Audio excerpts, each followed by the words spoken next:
महायुतीचा अबकी बार 45 पारचा हवेत विरला। 40 पेक्षा जास्त जागा जिंकून येतील असा शिवसेनेचा दावा।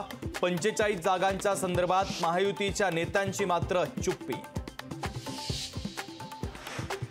उत्तर महाराष्ट्रातल्या 6 जागा भाजपला मिळतील। गिरीश महाजनांचा लोकसभा निकालासंदर्भात मोठा दावा। नितीन गडकरींच्या पराभवासाठी मोदी, शहा आणि फडणवीसांची रसद। सामनाच्या रोखठोकमधून मोठा दावा।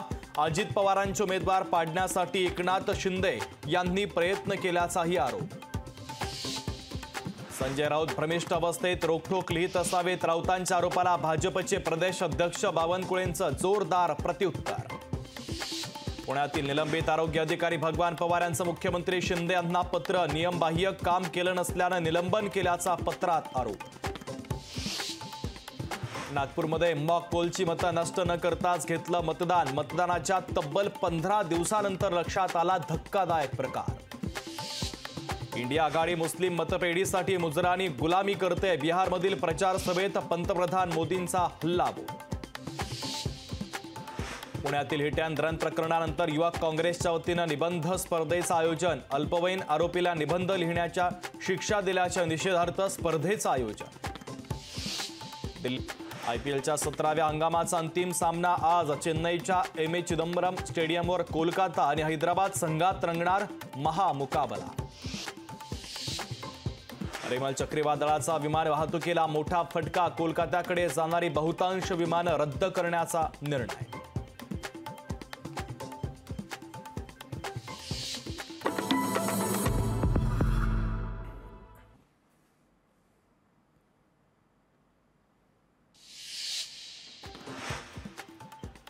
तासगाव तालुक्यामध्ये पुणदी योजनेच्या पाण्यासाठी शेतकऱ्यांचं रास्ता रोको आंदोलन, तर पोलीस आणि आंदोलकांमध्ये बाचाबाची। 10 ते 12 आंदोलकांना पोलिसांनी घेतलं ताब्यात।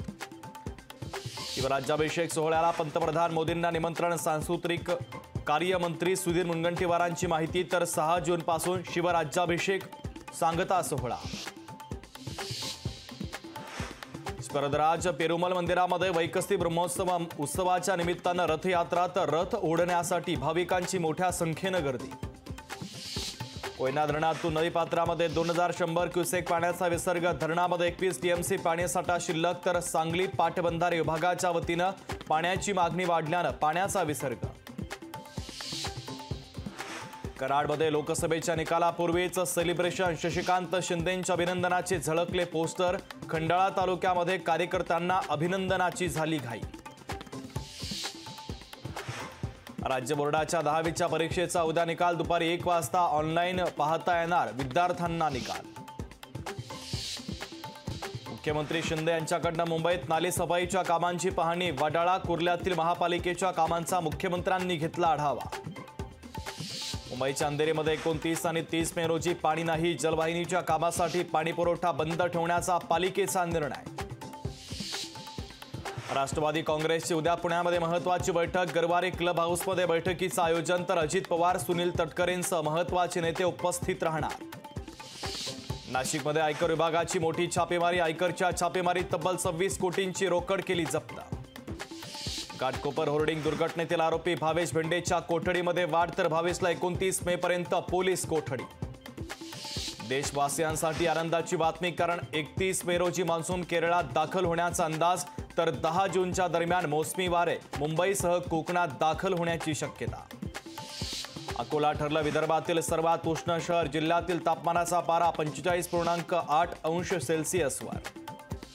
एसी लोकलमध्ये विना तिकीट प्रवासी दिसल्यात थेट तक्रार करता येणार। रेल्वेच्या वतीनं तक्रारीसाठी मोबाईल क्रमांक जारी।